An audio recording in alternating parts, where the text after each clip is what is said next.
Muy buenas tardes para todos. Un saludo especial a todas las personas que se conectan a esta hora con nosotros a través de la página web de la Corte Suprema de Justicia. Bienvenidos al programa institucional de la Sala de Casación Civil de la Corte Suprema de Justicia, Diálogos con la Justicia, un foro de análisis que reúne cada mes alrededor de distintos temas de la sala de importancia nacional a los señores magistrados con los más destacados panelistas del país.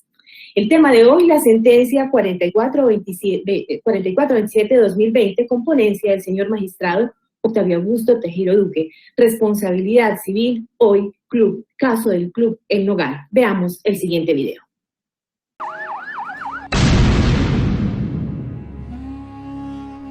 El 7 de febrero del 2003, la entonces guerrilla de las FARC explotó un carro bomba en las instalaciones del Club El Nogal en Bogotá, dejando a 36 personas muertas y más de 200 heridas. La familia de una de las víctimas mortales demandó a la corporación Club El Nogal y pidió que se declarara su responsabilidad civil extracontractual. Solicitaba que se le reconociera un lucro cesante de más de 530 millones de pesos por la muerte de su ser querido, de quien dependían económicamente. Expusieron que se habían sobrepasado todas las reglas de seguridad y el club había incumplido su obligación de proteger a sus socios. En el trámite de la demanda, el club alegó que se debía descartar su culpa, pues dijo que el daño lo causó un tercero, las FARC, y el hecho fue un caso de fuerza mayor e imprevisible. También afirmó que sus obligaciones en garantizar la seguridad de sus socios eran de medio, no de resultado, y que la corporación había tomado medidas y procedimientos de seguridad adecuados, incluso superiores a los de otras entidades similares. El caso llegó en casación a la Sala Civil de la Corte Suprema de Justicia, que confirmó la condena contra el club, proferida en segunda instancia por el Tribunal Superior de Bogotá. En primer lugar, la Sala Civil aseguró que, tal y como lo había dicho el tribunal, la obligación que tenía el club sí era de resultado, pues los socios, que desembolsaron una suma considerable para ser parte de dicho club,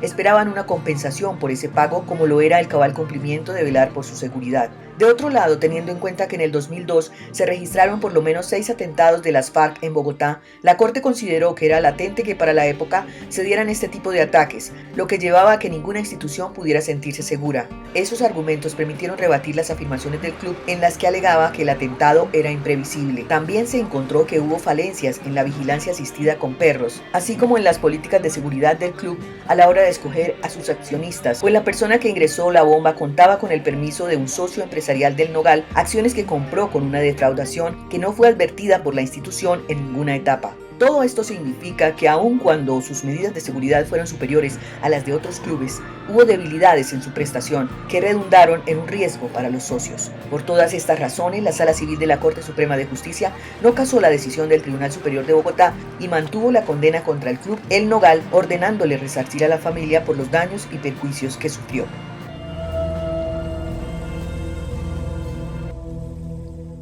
Pues bien, con este preámbulo saludamos a los señores magistrados de la Sala de Casación Civil de la Corte Suprema de Justicia, los doctores Octavio Augusto Tejero Duque, también nos acompaña la doctora Hilda González Neira, el doctor Haroldo Quiroz Monsalvo, vicepresidente de la Corte Suprema de Justicia y magistrado de la Sala Civil, no nos acompaña en esta oportunidad por cruce de agendas.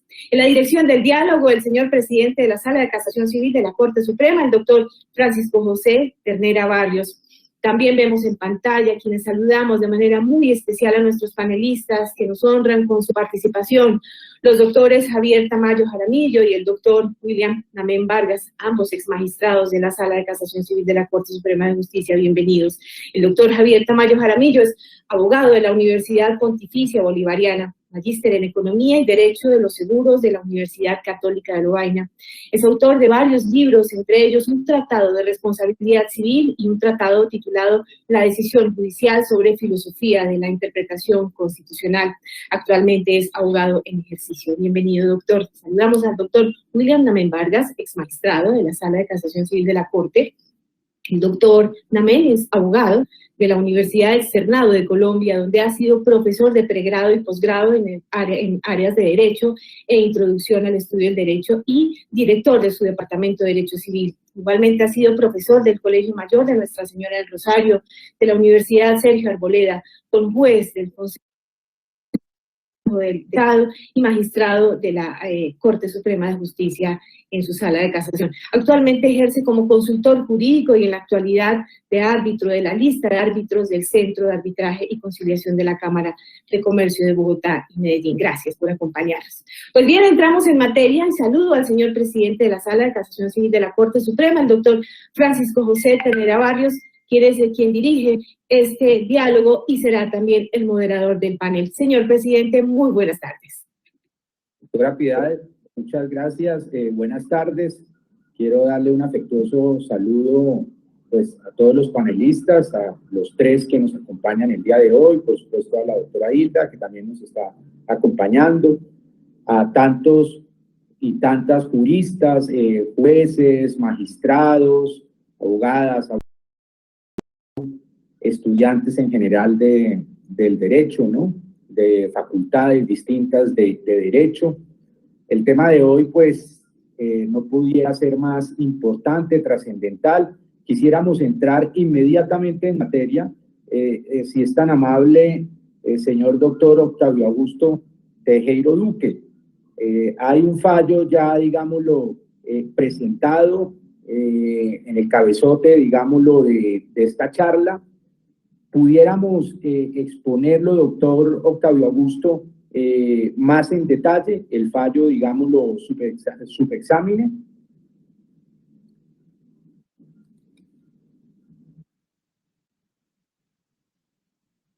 Doctor, su micrófono, por favor. Ya.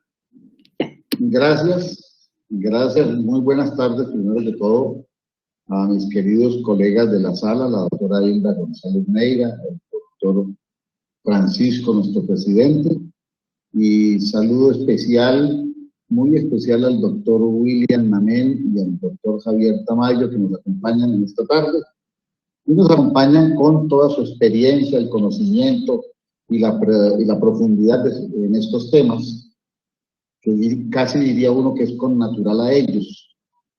Vamos naturalmente a saludar a todos quienes en este momento están conectados con nosotros en esta breve jornada de esta tarde. Saludo pues a todos los y las juristas que nos acompañan. Sí, el día 23 de noviembre de 2020, es decir, hace muy poco tiempo, se produjo la sentencia con que se culminó uno de los trámites procesales referentes a la explosión de aquella bomba en el Nogal y a las secuelas jurídicas que de ella quedaron. Aquí en este caso, porque ha habido casos parecidos, aunque no iguales, es decir, semejantes en su fuente, la explosión del 7 de febrero de 2003, pero diferentes en sus trámites. Digámoslo de una vez, y creo que es importante decirlo para conocimiento de quienes nos están viendo. Hubo una sentencia también en el año 2015, el 29 de julio de 2015, en que se discutió un aspecto semejante, pero hay diversidad en los aconteceres procesales.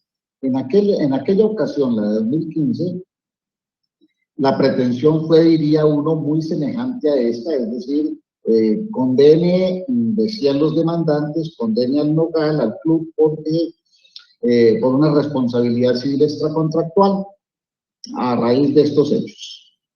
En aquella ocasión, en la de 2015, en primera y segunda instancia se negó la pretensión y, por tanto, quien recurrió en casación en aquella ocasión fue la parte demandante y recurrió básicamente con un par de cargos referidos a la vía indirecta, por indebida apreciación de la demanda y por indebida apreciación de las pruebas sobrantes en el proceso, puesto que los errores que se endilgaron al tribunal en ese entonces deberían ser ostensibles, como lo dice la norma y como lo ha dicho la doctrina de la Corte, pues no resultaron aquí con esa brillantez al ojo, no resultaron patentes visibles, y entonces la Corte en su momento, en esa sentencia de 2015, tuvo que sostener que no se casaba la sentencia porque tales errores o desafueros de la sentencia del tribunal no habían sido cabalmente demostrados por los casacionistas, que, insisto, eran los demandantes en aquel caso.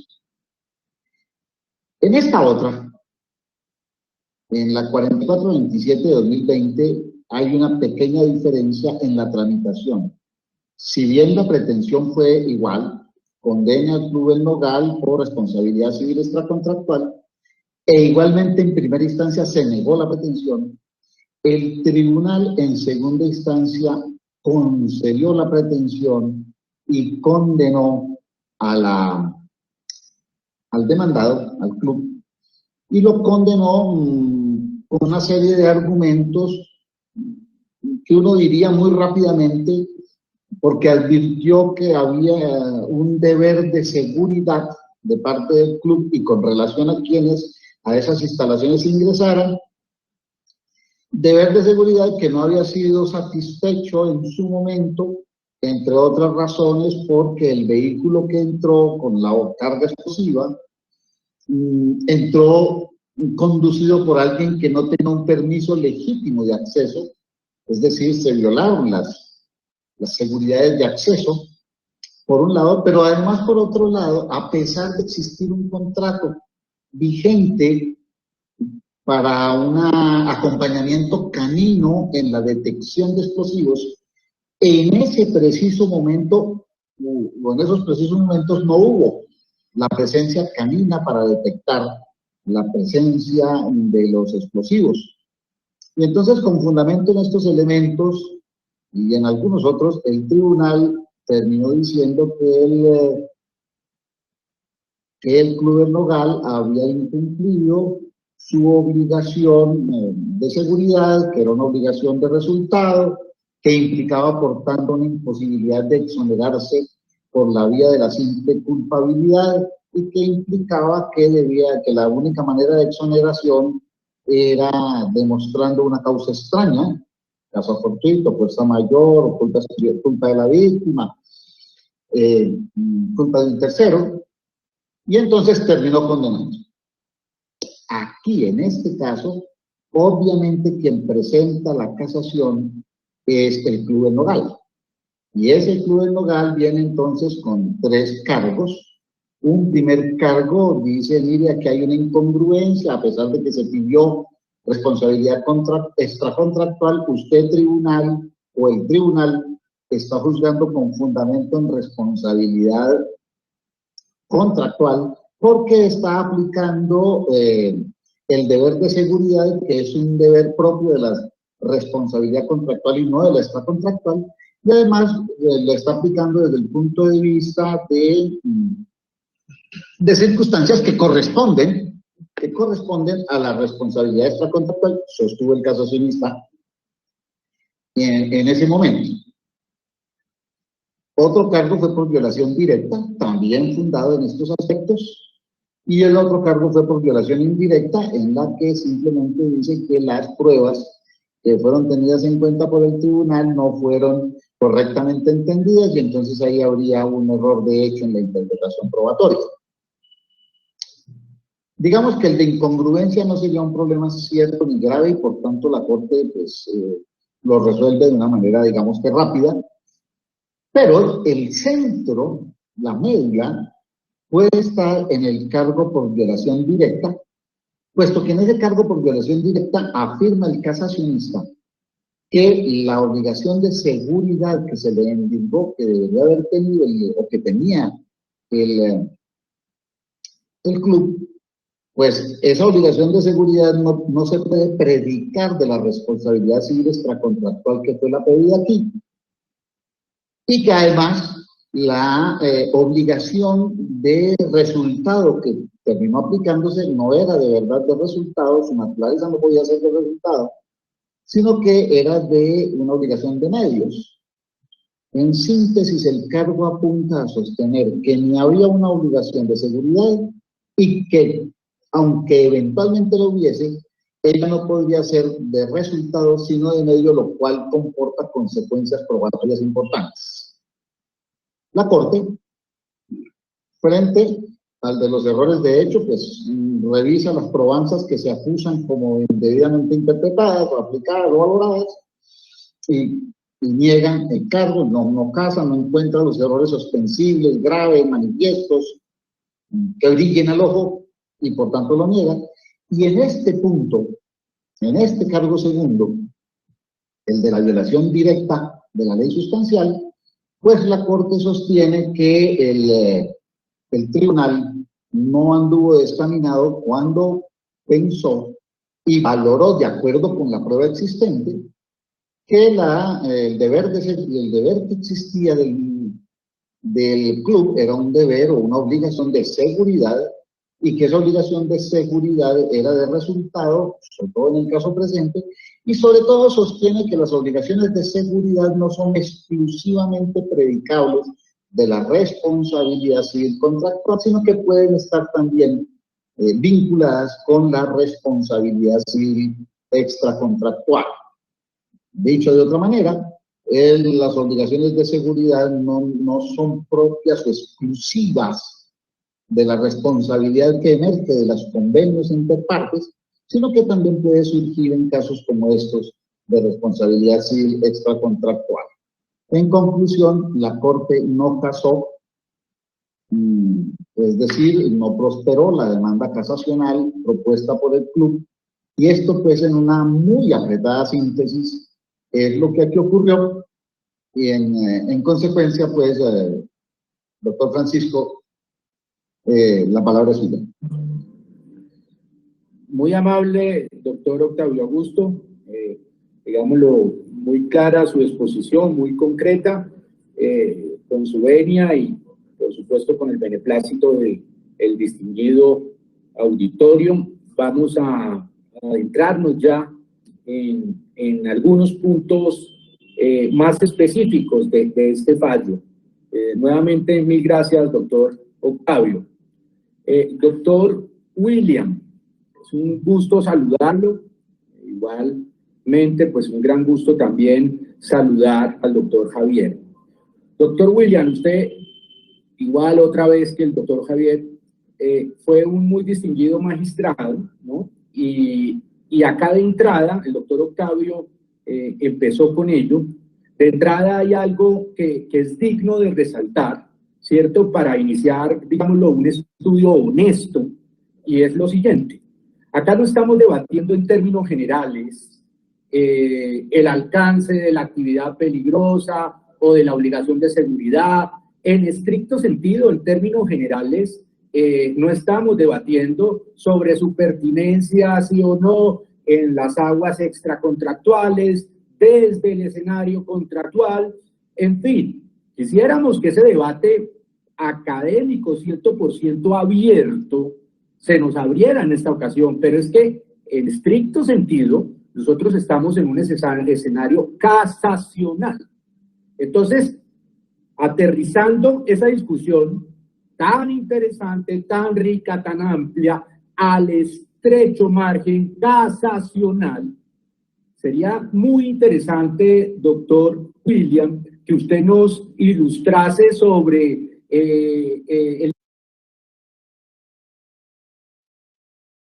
impacto, ¿no? La importancia de ese estrecho margen casacional a propósito de los cargos presentados por el doctor Octavio Augusto. Gracias, doctor William.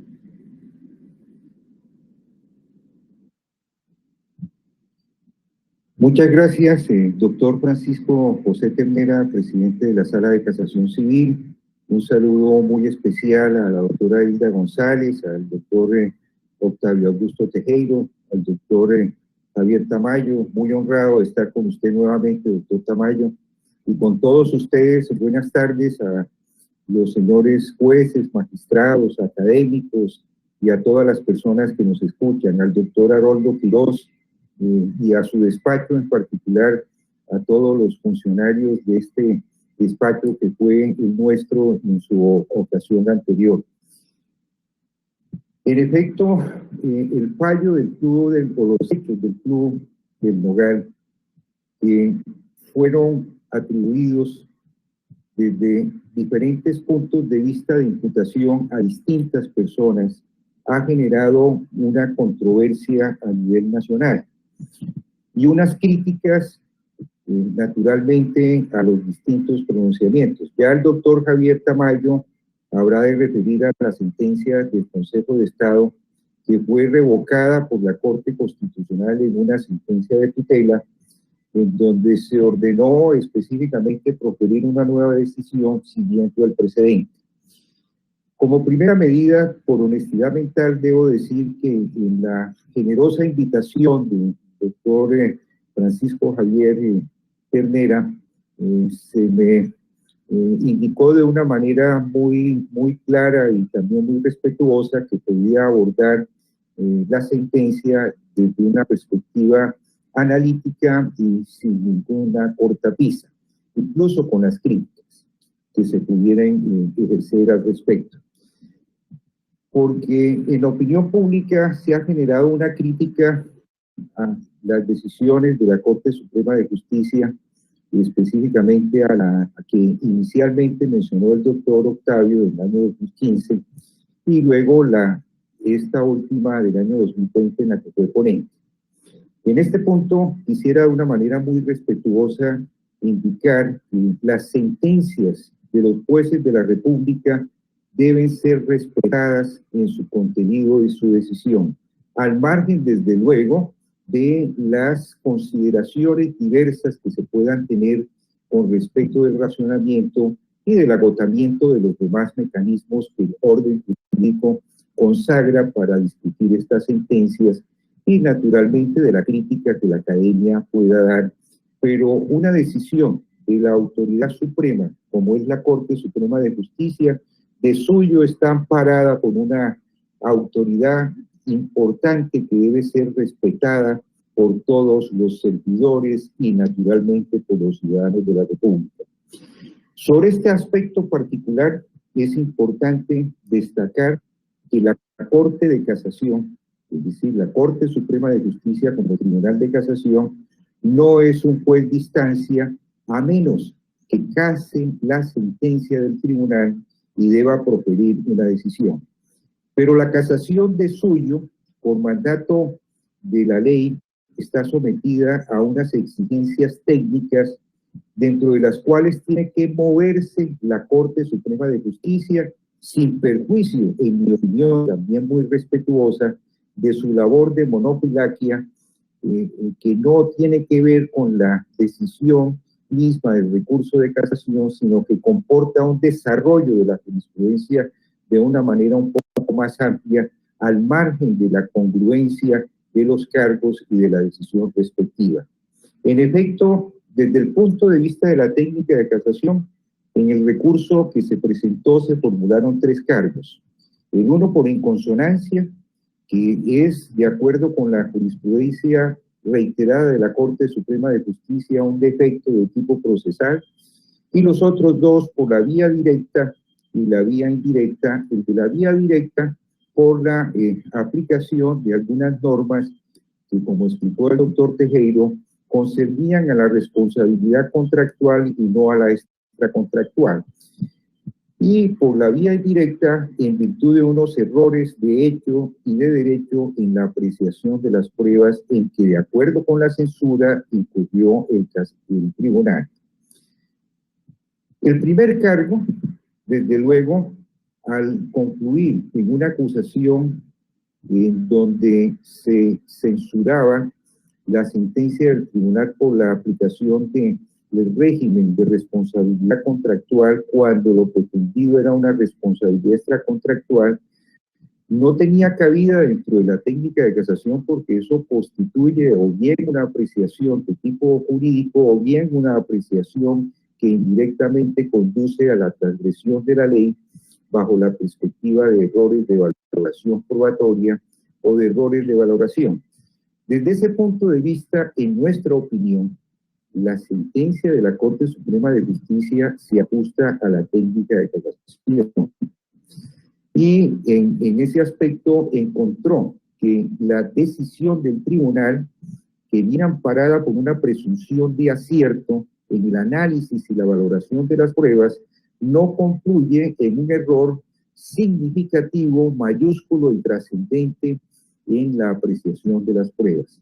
Pero adicionalmente es importante dejar sentado que los casos que fueron fallados por la Corte Suprema de Justicia en el año 2015 y en 2020, no obstante que conciernen a unos mismos hechos desde el punto de vista del atentado terrorista, sí planteaban diferencias importantes. En el primero se predicaba específicamente la aplicación del régimen de la actividad peligrosa a la responsabilidad del Club del Nogal, que la Corte Suprema de Justicia ha desarrollado en otros factores y asuntos, circunstancia que es totalmente distinta del caso que se presentó en el año 2020, en la medida en que este concernía a la responsabilidad extracontractual, naturalmente por culpa probada. Ese otro aspecto, además, no obstante que los hechos fueron exactamente los mismos, determinó que las valoraciones probatorias y las decisiones de los jueces de instancia, el tribunal y el juzgado, en ambos asuntos fueran distintos. En una perspectiva general, esos fallos contienen una disimilitud y desde el punto de vista de la técnica de casación, cada uno de ellos resulta adecuado. Es importante observar que en el fallo del año 2020, la Corte Suprema de Justicia no determinó la existencia de una obligación de seguridad y resultado. Incluso sobre esa acusación que analizó de una manera rigurosa junto con los hierros de valoración probatoria, hay una frase en esta sentencia que me permito leer para poder entender prácticamente la decisión de la Corte Suprema de Justicia. Dice: independientemente de la connotación dada a la obligación de seguridad para el asunto, lo cierto es que la querella encontró suficientemente probado un comportamiento negligente de la demandada con incidencia en el resultado lesivo y desestimó uno a uno los argumentos de la defensa con los que se buscaba romper el nexo de causalidad, lo que torna ineficaz cualquier desaveniencia al respecto, ya fuera que se entendiera como de medio de resultado, puesto de que de ninguna manera responsabilizó a la corporación por la ocurrencia en sí del atentado, sino por las deficiencias que facilitaron el acceso a las instalaciones de quien lo perpetró, dejando en riesgo a quienes debían proteger. Se ha dicho que este fallo desconoce los parámetros de la responsabilidad contractual y extracontractual. Nosotros particularmente creemos que, no obstante la consagración de esta distinción, la utilidad práctica frente a los problemas que plantea debe ser analizada de una manera seria. Pero lo cierto es que las obligaciones de seguridad que constituyeron un desarrollo de la jurisprudencia francesa al amparo del contrato de transporte, específicamente ferroviario, y que aseguraron un deber atenuado bastante riguroso de seguridad respecto de los daños que se causaban a las personas en el contrato de transporte, ha tenido un desarrollo pragmático no solo en el campo de la responsabilidad contractual, sino en el campo de la responsabilidad extracontractual. Incluso bajo la perspectiva de la existencia de un deber genérico y abstracto de todas las personas de proteger los derechos e intereses legítimos de otras personas. Claro está que la obligación de seguridad en los más recientes pronunciamientos de los distintos tribunales franceses ha admitido una discusión con la catalogación de las obligaciones de medio y de resultado, porque lo que empezó en principio como un deber muy exagerado, particularmente de resultado, se atenuó sobre dos hipótesis concretas. La una, la aplicación de la distinción de las obligaciones de medio y de resultado para indicar que esas obligaciones podían ser de medio o de resultado según las circunstancias del caso. Tesis que ha postulado la Corte Suprema de Justicia en pronunciamientos previos y que esta sentencia de 2020 de una manera clara reitera al indicar el pronunciamiento o los pronunciamientos sobre el particular. Y el segundo aspecto, la naturaleza de los intereses que han sido lesionados, de acuerdo con la protección que el ordenamiento jurídico dispense a estos intereses, por ejemplo, en materia de responsabilidad por productos defectuosos o de lesiones. Y al lado de este desarrollo de las obligaciones de seguridad, la doctrina alemana, incluso casi paralelamente a la primera sentencia de la Corte de Casación francesa de 21 de noviembre del año 1911, el tribunal alemán consideró sobre una difusión de las normas de la responsabilidad extracontractual la posibilidad de la existencia de unos deberes de protección que son secundarios, que no constituyen propiamente el deber central de prestación derivado de un contrato, pero que se entienden incorporados a esto en cuanto que comportan la protección de los intereses y derechos de las mismas partes del contrato y de terceros. Esta perspectiva de los deberes de protección, que fue recogida también en la última reforma de la ley alemana, y de la misma manera en los distintos proyectos, ha planteado la discusión si esto se reduce al campo contractual o también tiene cabida en el campo extracontractual, y se ha admitido por la doctrina que es posible su aplicación en el campo de la responsabilidad extracontractual. Un segundo aspecto que se le ha criticado a esta sentencia es la falta de análisis del nexo de causalidad, específicamente sobre la decisión de una responsabilidad prácticamente objetiva sobre una obligación de seguridad de resultado que no indica el fallo en particular. Por el contrario, el fallo lo que hace es analizar el razonamiento del Tribunal Superior de Bogotá sobre la valoración probatoria y las conclusiones a las que llegó, extraídas no solamente de los estatutos, sino del conjunto de las pruebas, para indicar que al margen de esa prestación y de la naturaleza del resultado de medio, es evidente que en el caso concreto el tribunal en su valoración encontró una conducta imputable a la entidad demandada que constituyó una causa del daño que se ha pretendido en la demanda. Luego, desde una perspectiva amplia, desde luego, las críticas que se han proyectado en el campo del entendimiento mismo de lo que es la responsabilidad, el entendimiento mismo de la aplicación de algunas normas que pueden ser comunes a la dicotomía de la responsabilidad contractual o extracontractual, y específicamente de la incidencia que tiene la ruptura del nexo causal a través de una causa extraña, concretamente en el caso vinculada al hecho de un tercero y también a la fuerza mayor o caso fortuito.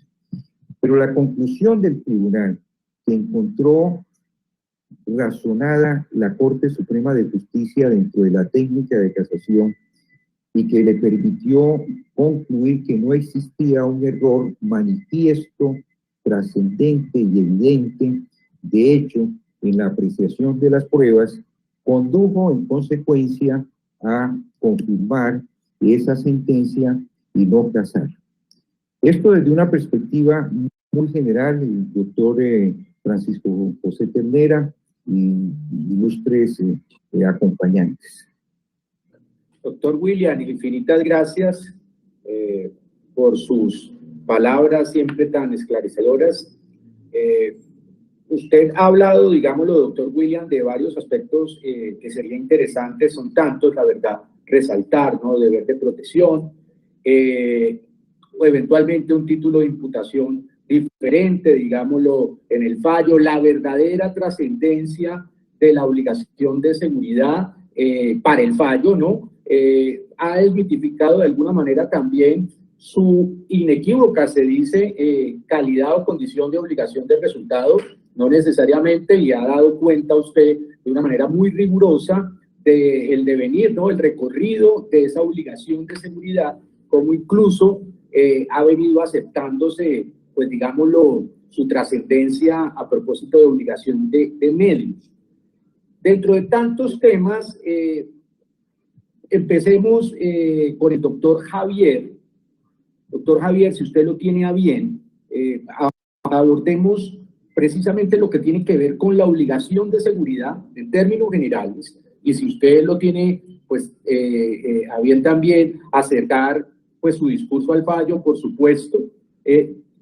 ¿Cuál es el impacto en términos generales de una obligación de seguridad? ¿Cuál es esa génesis de esa obligación de seguridad? Su repercusión en cuanto a su valoración como de medios o de resultado, y su trascendencia, en principio contractual, su extensión, pues para las aguas, en este caso, extracontractuales. Doctor Javier, si es tan amable.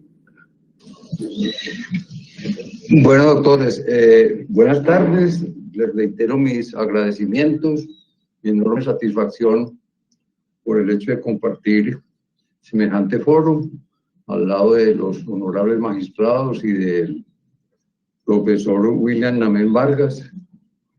Mis agradecimientos reiterados también a la sala por el hecho de que por segunda vez, más rápido de lo que yo pensaba, me hubieran de nuevo invitado a compartir este foro. Yo me voy a referir a su pregunta, doctor Francisco José, pero dada la premura del tiempo, yo, como le había dicho en el día de ayer, tengo un cuadrito con unos 4 o 5 conceptos que quiero plantear. No me voy a referir en absoluto a la casación como tal, sino que voy a abordar 4 o 5 temas que son demasiado importantes porque así puedan resultar marginales dentro del fallo, proviniendo de la Sala Civil de la Corte, tienen una inmensa trascendencia en la responsabilidad civil. Y por eso he escogido inicialmente el que para mí es el asunto central de este fallo para la evolución jurisprudencial de la responsabilidad civil por parte de la Corte Suprema de Justicia. Me refiero al concepto de imprevisibilidad que voy a abordar inicialmente para posteriormente entrar a los factores de atribución tenidos en cuenta en el fallo. El fallo retoma el concepto de imprevisibilidad como aquello que no ha sido imaginado con anticipación a la ocurrencia del daño. Y dice que en tal virtud el atentado terrorista era previsible para el Club El Nogal, lo que se prueba por el hecho de que el club tomó una póliza de seguros de responsabilidad civil y sabía que ya se habían realizado varios actos de terrorismo. En el tomo 2 de mi tratado, y no es publicidad porque creo que el libro no se encuentra en el mercado en este momento, pretendo demostrar que lo imprevisible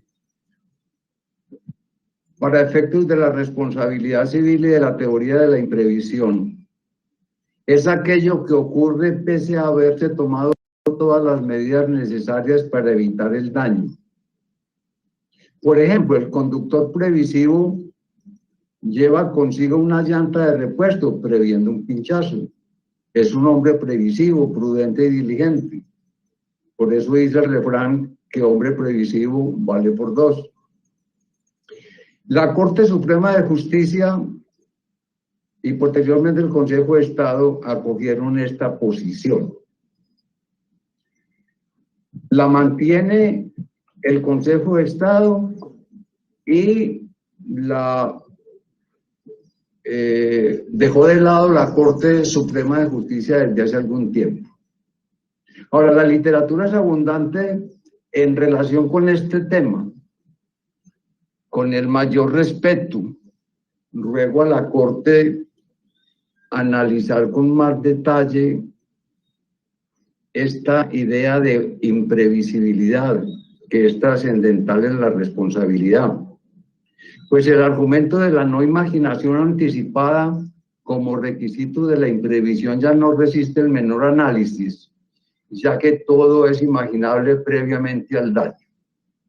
Cuando yo propuse la tesis de la diferencia, la causa extraña prácticamente había desaparecido de la jurisprudencia colombiana como causal de exoneración, porque siempre que, por ejemplo, alguien que llevaba un cargamento de café o de metales preciosos iba con guardaespaldas suficientemente armado y después era atacado por los fascinerosos, alegaba que el hecho había sido una causa extraña y la corte decía que el hecho no era imprevisible, puesto que tan previsible lo era que el conductor iba armado, previendo que lo podían asaltar. Inclusive, el tema es importante para la teoría de la imprevisión en materia contractual. Lamentablemente no me alcanza el tiempo para extenderme en ese punto, pero creo que la teoría de la imprevisión también recoge este concepto de la imprevisibilidad, porque recuerdo un tribunal de arbitramiento que se falló acá en Medellín, donde se dijo que un acto de la guerrilla que dañó toda una represa hidroeléctrica, no se consideró un acto imprevisible porque, bueno, la compañía se quebró y alegó la teoría de la imprevisión y la negaron bajo el argumento de que el contratista sabía que allí había, periódicamente se presentaban actos de la guerrilla. Esa es la primera apreciación que tengo en relación con el fallo. Me parece que es muy delicado que se haya concluido que el hecho no era imprevisible porque se sabía con anticipación que podía ocurrir. Pasamos ahora a la responsabilidad. Si la responsabilidad era contractual, había obligación de seguridad, pero esa obligación de seguridad era de medios. Sin embargo, el Consejo, el fallo, así diga que es contractual o extracontractual, porque el fallo, y eso es una debilidad que yo le veo, se mueve de lo contractual a lo extracontractual y en un momento determinado uno pierde la hilvanación de los considerandos. No es lo mismo que en los estatutos se diga que el club tiene la obligación de velar por la seguridad, es decir, una obligación de medio, es una obligación de vigilancia, una obligación de hacer, una obligación de conducta. No es lo mismo que garantizar la seguridad, que es una obligación de resultado o de garantía. Ahora, si la responsabilidad era extracontractual, yo acepto en vía de discusión que la obligación es de seguridad y lo discutible es si siendo una obligación de seguridad se aplica la responsabilidad por actividades peligrosas o por culpa probada. Tesis última, esta que yo he defendido siempre. No caben sino dos alternativas. O la responsabilidad civil es objetiva por actividades peligrosas o es con culpa probada con base en el 2341. Yo no veo dónde acomodar allí una obligación de seguridad de resultado, porque no hay dónde acomodarla, ni en el 2341 ni en el 2356. Ahora, entro al fondo del asunto y llamo la atención del auditorio sobre lo siguiente. Si hubo culpa, la responsabilidad era procedente, pero era innecesario, y esto es una consideración muy respetuosa, casi que cariñosa que yo hago frente a los jueces en su totalidad. Repito, si hubo culpa, la responsabilidad era procedente, pero era innecesario realizar o efectuar consideraciones sobre factores objetivos de atribución que no venían al caso, puesto que ya se había aceptado que había existido culpa probada, tales como la obligación de resultado o la responsabilidad por actividades peligrosas. Ello da lugar a una compleja e innecesaria discusión que en un momento determinado vuelve el tema confuso en lugar de volverlo complejo. Yo no entro a analizar si hubo culpa o no, pues se trata de una apreciación subjetiva y respetable del fallador, y nada de lo que yo diga al respecto es demostrable. Yo siempre he sostenido que los actos de terrorismo generan responsabilidad de terceros cuando hay una culpa que les sea imputable. De todas formas, parece que el fallo aprecia la culpa a posteriori y no a priori. Cuando la culpa se aprecia a posteriori, siempre habrá culpa, pues pasados los hechos es muy fácil decir desde un escritorio que era lo esperable del demandado. Por eso, la tesis que prima es la de la apreciación a priori de la culpa. Llamo la atención de esto otro. La acción de la familia del fallecido era una acción personal extracontractual y por lo tanto así aceptemos que existe una obligación de seguridad o de protección, no lo voy a discutir. No se aplicaban los reglamentos del club, sino el deber general de prudencia, porque los reglamentos del club, y en eso el fallo sí es claro en decir que los demandantes se beneficiaban, que los terceros se beneficiaban de las exigencias que esos reglamentos le imponían al club. En ese sentido, yo diciendo con el mayor respeto de lo que dice el fallo. Ahora, si la obligación es de resultado o es una actividad peligrosa, el fallo es más severo que los del Consejo de Estado, puesto que el Consejo de Estado acepta mi concepto, mi opinión, mía no, eso está en muchos ordenamientos jurídicos y son desde la Edad Media se sostiene esa teoría. El Consejo de Estado acepta una causa extraña mucho más liviana que la que dice exigir el Consejo de Estado en sus consideraciones. Ahora, la apreciación de la culpa, y ya con dos ideas termino, la apreciación de la culpa es relativa, pues no se le puede exigir al club el mismo grado de diligencia que al ejército, pues el enemigo de la FARC es el Estado, y por eso su presencia es la que genera un daño especial o un riesgo excepcional, como dice el Consejo de Estado. Pero no se le puede aplicar el mismo estándar de exigencia a un particular. No podemos decir que un club social sea una actividad peligrosa, que es el único factor de atribución que permite nuestro Código Civil.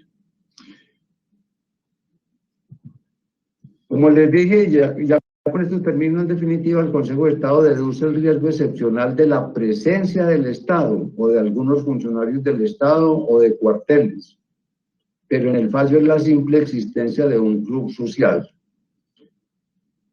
En otro apartado, pero no hay tiempo y yo creo que ya es suficiente, el fallo decía que el demandado estaba obligado a probar la ausencia de nexo causal y la ausencia de culpabilidad, casi que los elementos de la responsabilidad corrían todos por cuenta del demandado. Estas son unas ligeras pinceladas que con la mayor sinceridad y amor por la profesión me atrevo a plantear ante mis colegas de la Corte, seguro de que ellos entenderán que el hecho de que sean mis jueces en varios asuntos, no por ello ellos van a tomar ninguna represalia, ni yo tengo temor de ellos. O sea, eso se da por descontado, sí, señor. no, perdóneme, me deja terminar, ya voy a terminar. Lo que quiero decir es que me siento absolutamente seguro, tranquilo, de yo poder decir lo que quiera y de que ustedes me acepten lo que yo diga. No estoy diciendo que tengo miedo en ese sentido, y doy por terminada mi charla. Gracias, doctor Javier. Como siempre, muy ilustrativa, sus luces, pues digámoslo, muy pertinentes. No tengo claro, doctor Javier, y perdóneme, o sea, es un propósito puramente, digámoslo, académico, alejándonos del fallo, y ojalá fuese lo más breve posible, ojalá en un minuto, doctor Javier. Finalmente, dentro de su panorámica jurídica, ¿cabe que la obligación de seguridad sea de medios? ¿Sí o no? ¿Y por qué? No estoy hablando de fallo, estoy hablando pues de su panorámica jurídica.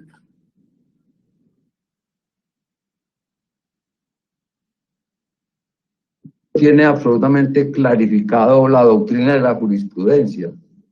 Por ejemplo,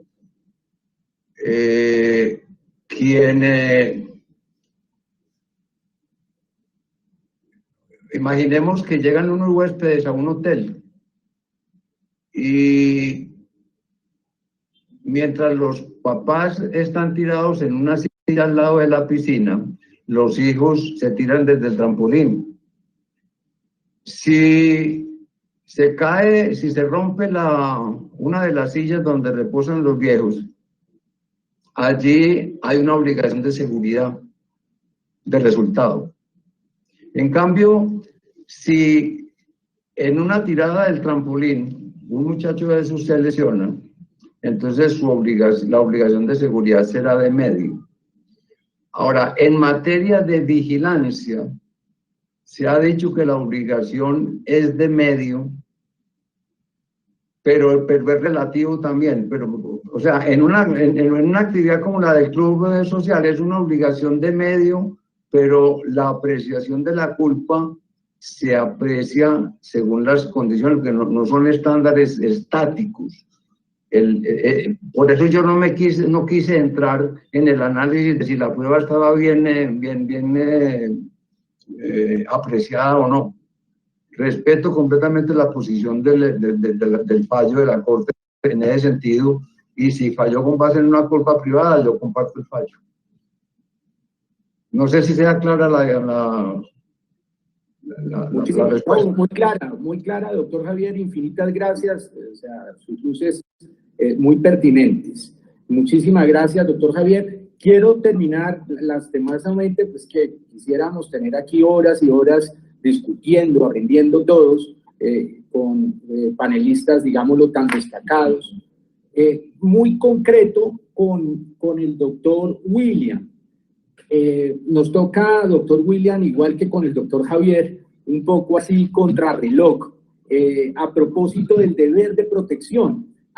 Hay, digámoslo, una génesis francesa, pero hay un desarrollo germano posterior, doctor William, que sería, digámoslo, muy ilustrativo para nosotros, para todo el auditorio, pues escucharlo sobre ese particular. Gracias, doctor William. Gracias, doctor Francisco. De una manera muy breve, la génesis y el desarrollo de las obligaciones de seguridad desde la sentencia del 21 de noviembre del año 1911, que fue reiterada por la misma Corte de Casación en los años 17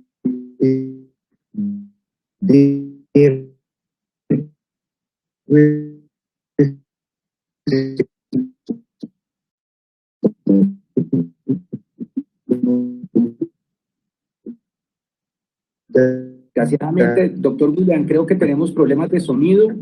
Sí.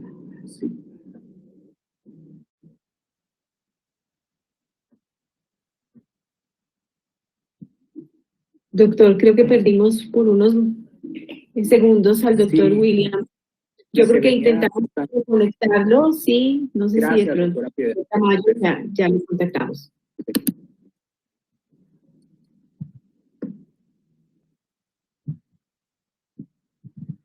Presidente, no sé si usted quiere continuar con el doctor Tamayo mientras restablecemos la comunicación con el doctor William. Pues quisiera ir cerrando, ahí tal vez ya lo tenemos. Doctor William, ¿nos escucha? Sí, sí, doctor Francisco, lo escucho. ¿Usted me escucha? Sí, señor. Perfecto, doctor William. Muchísimas gracias. Usted me venía diciendo... Simplemente sí. para recapitular el punto. En sus orígenes, la concepción de la obligación de seguridad se miró como una obligación de resultado. Posteriormente, como consecuencia de la clasificación que introdujo de Mock en el año 1925, la Corte de Casación francesa admitió la posibilidad de que fuera una prestación de medios o de resultado. Sin embargo, desde el punto de vista estrictamente académico, en mi opinión, la nomenclatura de estas prestaciones es totalmente diferente. Nosotros creemos que prestación de medio, de resultado, de seguridad y de garantía son nociones totalmente distintas. Y desde luego, de una manera general, la obligación de seguridad no puede confundirse con una prestación de medios, una obligaciones de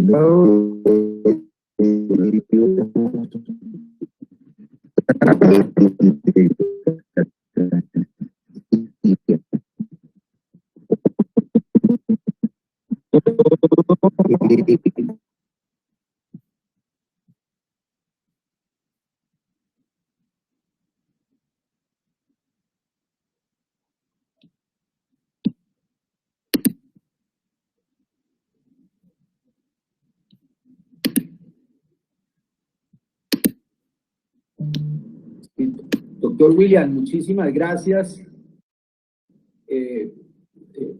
Pues nos ha quedado muy claro, ¿cierto? ¿Cuál ha sido esa génesis de la obligación de seguridad? Estoy seguro que en futuro encuentro hablaremos un poco más de temas tan apasionantes que desde su discurso, pues usted ya nos regaló un contexto muy interesante como el que veníamos de relatar, los deberes de protección y el deber de protección más generalizado del contexto germano. Le agradezco, igual que al doctor Javier, a usted, doctor William, infinitamente. Por supuesto, también agradecemos el concurso del doctor Octavio. El recorrido, digámoslo, de nuestra charla, ¿cuál fue? Se presentó un contexto del fallo, ¿cierto? Un contexto que da cuenta de que más allá de discusiones académicas generales muy bienvenidas, el fallo estaba, digámoslo, delimitado por unos contornos casacionales muy rigurosos. El doctor William fue extremadamente, digámoslo, riguroso, igual que el doctor Octavio, en esa exposición de la técnica casacional, ¿cierto? Fue también muy ilustrativa la referencia al verdadero peso de la obligación de seguridad, más allá de su posible calificación incluso como obligación de medios y su más habitual calificación de resultado, el verdadero peso de esa obligación de seguridad respecto del fallo. Fue muy riguroso el doctor William sobre esa particularidad, sobre ese particular. El doctor Javier se refirió también desde un comentario personal a los contornos de la imprevisibilidad. También pues nos regaló unos ejemplos muy pertinentes sobre lo que significa obligación de seguridad en el ámbito, digámoslo, en principio, en tanto que es obligación de resultado, pero eventualmente como obligación de medios. Son muchos temas los que quedan pendientes. Desgraciadamente, pues el tiempo es muy corto. Estamos cerrando prácticamente a las 6:30, como es nuestro compromiso. Les agradecemos muchísimo a los ilustres panelistas, al doctor Octavio, al doctor William, al doctor Javier, a cada uno de ustedes, honorables juristas, jueces, magistrados, abogados, estudiantes. Todos compartimos pues una pasión, un amor, se llama pues derecho. Muchas gracias y que Dios los bendiga. Cuídense mucho. Gracias, doctora Piedad. Gracias, señor presidente de la Sala de Casación Civil, doctor Francisco José Ternera Barrios. Aprovechamos este cierre para escuchar unas palabras de la doctora Hilda González Neira, quien el mes anterior fue posesionada como magistrada de la Sala Civil de la Corte y quien hoy nos acompañó en este diálogo. Doctora Hilda. Gracias, Piedad. Pues me sorprende. Yo sabía que yo debía hablar, sin embargo, no me voy a referir al tema que se ha tocado de centro tan trascendental y tan importante en la vida diaria, como que asuntos como ese no son excepcionales, son muy impactantes. Solo quiero decirles que apenas comienzo una recta que el doctor Tamayo y el doctor Namén ya han recorrido y que mis compañeros están recorriendo conmigo y que yo aspiro realizarla de la mejor manera posible, como me impone mi deber como funcionaria judicial y más que como funcionaria judicial, como ciudadana colombiana, como integrante de esta sociedad, como madre, mujer, esposa, profesional y trabajadora. Muchas gracias. Muchas gracias a usted, muchísimas gracias, muchos éxitos en este camino que emprende como magistrada de la Corte Suprema de Justicia. Gracias a todas las personas que nos acompañaron, nuestros panelistas por su participación, el doctor William Namén Vargas y el doctor Javier Tamayo Jaramillo, expresidentes de la Corte Suprema de Justicia.